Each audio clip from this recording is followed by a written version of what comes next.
नमस्कार, मैं हूं अजय शर्मा और आप देख रहे हैं डेमोक्रेसी मॉनिटर। आज हम बात करने जा रहे हैं कि कैसे मामले को लेकर जो पूरे गाजियाबाद में चर्चा का विषय बना हुआ है। चर्चा वो भी इस्कॉन मंदिर के बारे में। इस्कॉन मंदिर ने आखिरकार ऐसा क्या किया कि आज पूरे शहर में चर्चा का विषय बन गया। वैसे तो इस्कॉन मंदिर चर्चा का विषय रहता है अपने भक्तों को लेकर, श्रद्धालुओं को लेकर और अपने पूजा पाठ के सिस्टम को लेकर हमेशा चर्चा का विषय रहता है। पूरे देश में इसकी शाखाएं हैं और यह हमेशा लोगों के बीच में चर्चा का विषय रहता है। लेकिन इस बार चर्चा का विषय बना है अपनी भाषा शैली को लेकर। किस तरह की भाषा शैली होनी चाहिए, एक संत की कैसी भाषा होनी चाहिए, उसका वाणी पर कितना अनुशासन होना चाहिए, जब वह पब्लिक डोमेन में बात कर रहा हो, एक प्रेस कॉन्फ्रेंस में बात कर रहा हो, तब कैसी भाषा शैली होनी चाहिए। कुछ भक्तों को बुरा लगा। उनमें से एक है डॉक्टर ब्रजपाल त्यागी, राधा रानी के परम भक्त हैं, भगवान श्री कृष्ण के अनन्य भक्त हैं। पूरे अस्पताल में आपको राधा रानी और कृष्ण की तस्वीरें मिल जाएंगी। आपका खुद का नाम उनके नाम पर है, डॉक्टर ब्रजपाल त्यागी। आप इस जो नया मंदिर बन रहा है इस्कॉन का, उसमें भी आप डोनर के रूप में जुड़े हुए हैं। ये जो कार्यक्रम हुआ जन्माष्टमी का, इसके अंदर भी हर्ष ईएनटी हॉस्पिटल स्पॉन्सर के रूप में जुड़ा हुआ था। जो हर्ष ईएनटी हॉस्पिटल और ब्रजपाल त्यागी इतने बड़े भक्त हैं, आपको बुरा लगा। डॉक्टर साहब, आपने जैसे सुना मुस्टंडे, ये शब्द आया मुस्टंडे निकलकर प्रेस कॉन्फ्रेंस में, इसने आपको विचलित किया, परेशान किया? जी जी जी, कैसे किया परेशान? ये जब मैंने वीडियो देखा प्रेस वार्ता का, तो उसमें आदिकर्ता जी ने जो इस्कॉन टेम्पल गाजियाबाद के प्रेसिडेंट हैं जी उन्होंने ये बोला कि जो मनचले भक्त आते हैं उनके लिए कुछ मुस्टंडों को रखा जाएगा, वो 10 या 12 की गिनती में बताए। जी उससे पहले ये बताया कि जो एडमिनिस्ट्रेशन है उसने हमें पूरी सपोर्ट का लेटर दे दिया है। जी तो इसमें 2 बातें आती हैं निकल के कि अगर या तो आपको एडमिनिस्ट्रेशन के ऊपर भरोसा नहीं है, और जो आपने मुस्टंडे शब्द का इस्तेमाल किया है जो कि हट्टा-कट्टा और बदमाश आदमी को एक उर्दू लैंग्वेज में बोला जी जी जी जाता है, तो ऐसे आदमी को कोई ऐसा नेता रखे जो वांटेड हो या उसके ऊपर कोई उसकी हत्या करने का कोई विचार बना रहा हो, अपनी सिक्योरिटी के लिए रखिए तो बात होती है। लेकिन जो हमारे कृष्ण भगवान हैं, उनकी सिक्योरिटी के लिए मुस्टंडों की ज़रूरत क्या है?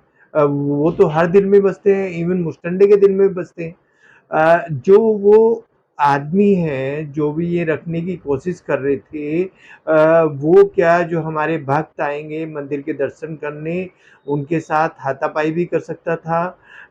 ये एक इमेज मेरे दिल में गई कि कहीं कोई ऐसी बात तो नहीं हो जाएगी कि भीड़ ज़्यादा होगी, उन्होंने किसी को हर भक्त बिल्कुल श्रद्धा से जाता है, अपने दिल में आस्था लेके जाता है, उसको कहीं ऐसा ना हो जाए कि जो ये शब्द मुस्टंडे इन्होंने यूज़ किया है वो ये मैं आदमी जो समझ पा रहा हूँ डॉक्टर साहब, मुस्टंडे मतलब एक आतंकित कर देने वाला शब्द है, जो आतंकित लोगों को डराने वाला शब्द है कि हम इस तरह के लोग रखने जा रहे हैं जो कि मुस्टंडे टाइप होंगे, बदमाश टाइप होंगे, जो आपके साथ किसी भी तरह का व्यवहार कर सकते हैं यदि आप जरा सा इधर उधर अनियंत्रित या अनुशासन में नहीं रहते हैं। यानी कि भक्तों को नियंत्रित करने के लिए या फिर यूं कहें कि अनुशासन में रखने के लिए इस्कॉन मंदिर मुस्टंडे रख रहा था। मुस्टंडे, जो कि एक आतंकित कर देने वाला शब्द है, और मुस्टंडे को जो है हिंदी में बदमाश भी कहा जाता है, शोधा भी कहा जाता है, या अलग तरह ऐसे ऐसा व्यक्ति कहा जाता है जो कि किसी से डरता नहीं, दबता नहीं है, लड़ने वाला लड़ाका टाइप का जो होता है, हष्ट पुष्ट तगड़ा लड़ने वाला व्यक्ति। तो ये जो डर है, और मैं इसलिए आपके इस डर को समझ सकता हूं क्योंकि मुझे जहां तक याद पड़ता है पिछले साल कांवड़ सेवा के दौरान जो दुधेश्वर मंदिर में जल चढ़ाने की शिवरात्रि के दौरान जो घटना घटी थी, वहां पर कुछ बाउंसर्स थे, उन्होंने शिव भक्तों के साथ में हाथापाई कर दी थी, मिसबिहेव कर दिया था, और उसकी वजह से एक चर्चा बनी, और शायद इस बार इसीलिए गाजियाबाद कमिश्नरेट ने इस सारी व्यवस्थाएं अपने हाथ में रखी। डॉक्टर साहब, ये जो स्थिति है अब जो बन रही है, अब आप ये भक्त हैं, आप डोनर भी हैं, सब कुछ है, आपसे जुड़े हुए और भी लोग होंगे, किस तरह की सलाह आप दे रहे हैं इस्कॉन मंदिर को, और खास तौर से इस तरह की वाणी को लेकर और इस तरह की सोच को लेकर? दो चीजें हैं, वाणी और आपकी नजरिया? हाँ, मैं ये सोचता हूँ कई बार कि आदिकर्ता जी एक सन्यासी हैं, वैसे तो इंजीनियर हैं लेकिन सन्यास ले लिया है उन्होंने, और वो इस्कॉन मंदिर के प्रेसिडेंट भी हैं, ब्रह्मचारी हैं।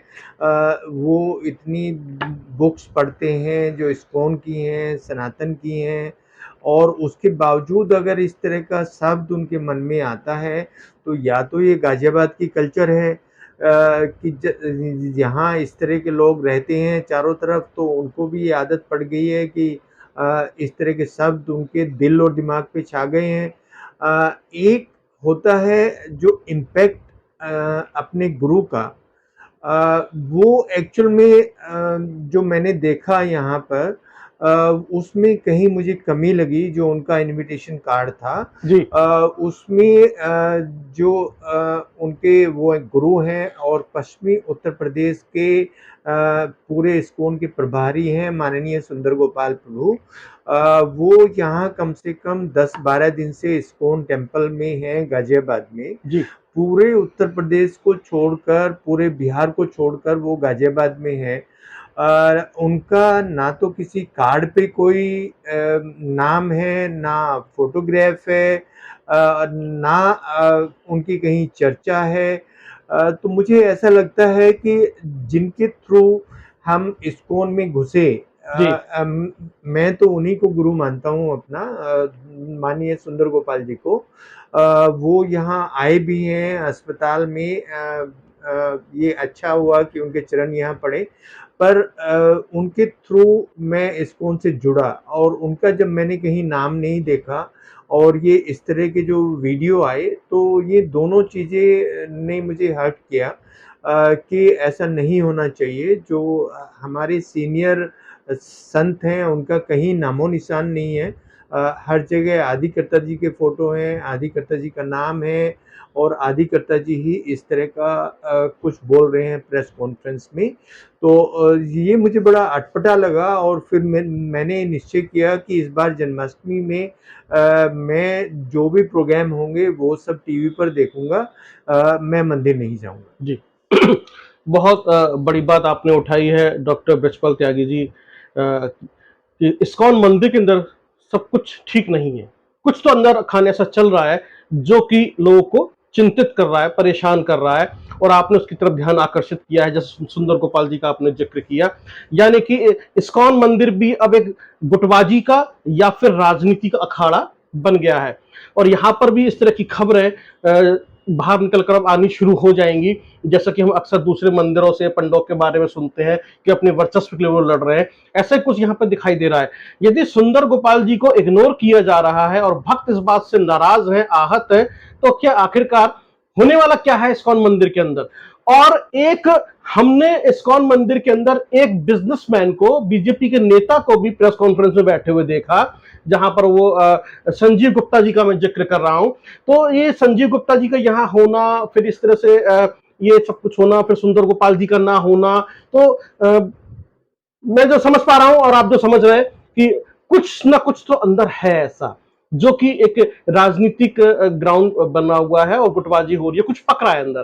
तो आपको लगता है कि कुछ ऐसा है, ऐसा कुछ होने वाला है, कुछ ऐसा होगा, कुछ पिक्चर देखने के लिए मिल सकती है इस आने वाली? बार ये मुझे फ़ील हुआ, इससे पहले जितने भी इस्कॉन के प्रोग्राम हुए हैं, उनमें जो जितने भी सीनियर डिवोटीज हैं, उनका कहीं ना कहीं कुछ होता था। उनके हम्म। फोटोग्राफ होते थे या कुछ इस तरह का होता था जो अट्रैक्ट करें पब्लिक को। जी। जी। पर इस बार इस तरह का कहीं कुछ नहीं था, और जो मेन गेट पर लिखा था वो भी स्पॉन्सर्स लिखे थे, और एक और जो इनके सबसे फाउंडर मेंबर हैं उनका था, या सिर्फ अधिकर्ता जी का था, 3 ओहो, लोगों का नाम था। इसका मतलब ये हो गया कि इस्कॉन मंदिर ने जो प्रोग्राम ऑर्गेनाइज किया जन्माष्टमी के अंदर, वो पब्लिक का प्रोग्राम ना होकर, भक्तों का प्रोग्राम ना होकर, सिर्फ आदिकर्ता जी का प्रोग्राम हो गया है। जी।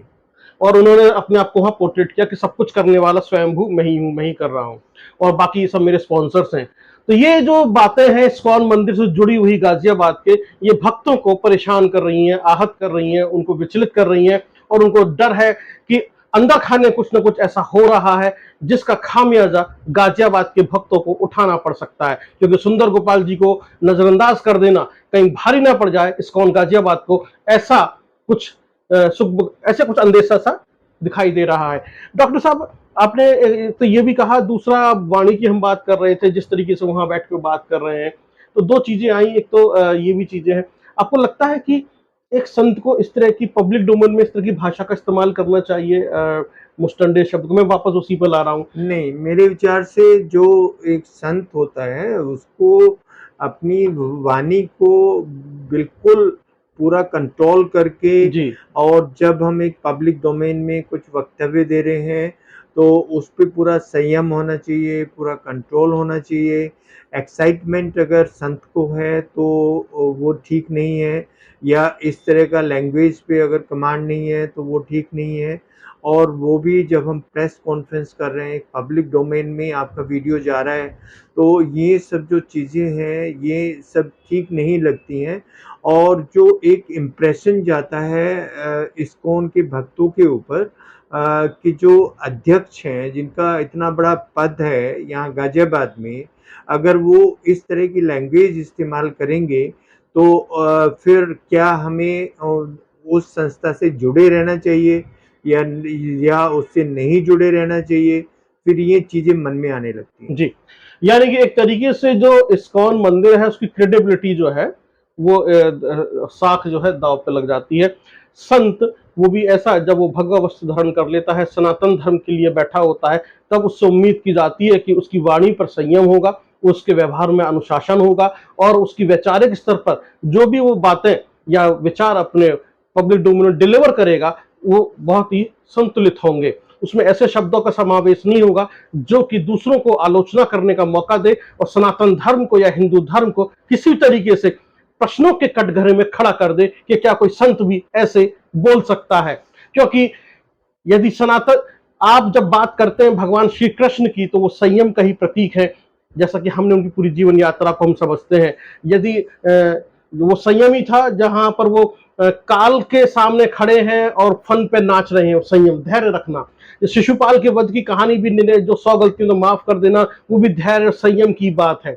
यदि वो महाभारत में पांडवों की तरफ दूत बनकर जाते हैं तो वहां भी संयम है और वाणी का अनुशासन है, कैसे वो बात करेंगे कौरवों से और कैसे वो अपनी बात को रखेंगे। यानी कि जब आप कृष्ण को ही पूजते हैं, कृष्ण को ही मानते हैं, कृष्ण की आइडियोलॉजी पे चलते हैं, लेकिन इसके बावजूद भी आप भूल जाते हैं वाणी का अनुशासन और वाणी का संयम, तब आपके ऊपर प्रश्न उठते हैं। और ये लाजमी है, आपको ऐसे प्रश्नों के जवाब भी देने होंगे और ऐसी भाषा शैली से बचना भी होगा।